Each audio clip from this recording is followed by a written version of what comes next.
ओबी समाजाला एससी मधून आरक्षण द्या अशी मागणी लक्ष्मण हाके यांनी केली। यानंतर त्यांच्यावर टीकेची झोड उठली। हाकेंनी एससी आरक्षणाकडे वाकड्या नजरेने पाहू नये, वाकड्या नजरेने पाहिलं तर डोळे काढून हातात देऊ असा इशारा ऑल इंडिया पॅन्थर सेनेचे अध्यक्ष दीपक केदार यांनी दिलाय।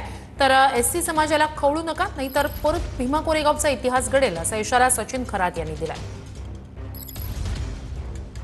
बलुत्या आलुत्यामधला आमचा नाभिक बांधव असेल, आमचा धोबी बांधव असेल, बलुत्या आलुत्याला एससी मधलं आरक्षण मिळावं, कारण देशभरामध्ये वेगवेगळ्या राज्यामध्ये ते एससी देतात आणि या सगळ्या गोष्टी एससी एसटी मध्ये जर कोण देणार असेल, मिळणार असतील तर आम्हाला आनंद आहे ना।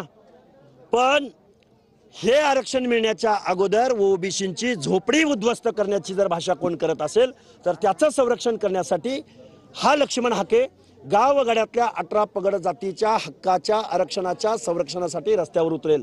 नाभिक आणि धोबी समाजाला एससी मधून आरक्षण द्या म्हणणाऱ्या लक्षाला आमचा इशारा आहे की आमच्या नादी लागायचं नाही।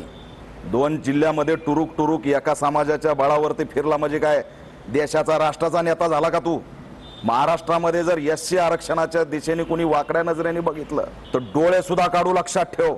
दंगल होत नाही म्हणून एससीला इन्व्हॉल्व करतो, कुणाची सुपारी घेऊन आणि कुणाची तळी उचलून हे भाषण करायला लागलाय। राज्य सरकारला, मुख्यमंत्र्यांना माझी मागणी आहे, मुख्यमंत्री साहेब, गृहमंत्री साहेब, हे योग्य नाही, याला रोका। याला तुम्ही पोलीस संरक्षण दिलंय म्हणून याची जीप चुरू चालायला लागली। अॅट्रॉसिटी ऍक्ट अंतर्गत ह्याच्यावर कारवाई करा। ही जी मागणी केलेली आहे हाकेंनी की नाभिक समाजाला, धोबी समाजाला एससी मधून आरक्षण द्या, यामुळे दलित समाजाला खवळू नका। दलित समाजाचा काय इतिहास आहे हे सुद्धा जाणून घ्या। आम्ही आमचा इतिहास विसरत नाही, कारण बाबासाहेबांनी सांगितलं विसरू नका। दलित समाजाला खवळू नका, नाहीतर नक्कीच भीमा कोरेगावचा इतिहास दुसऱ्यांदा परत घडेल।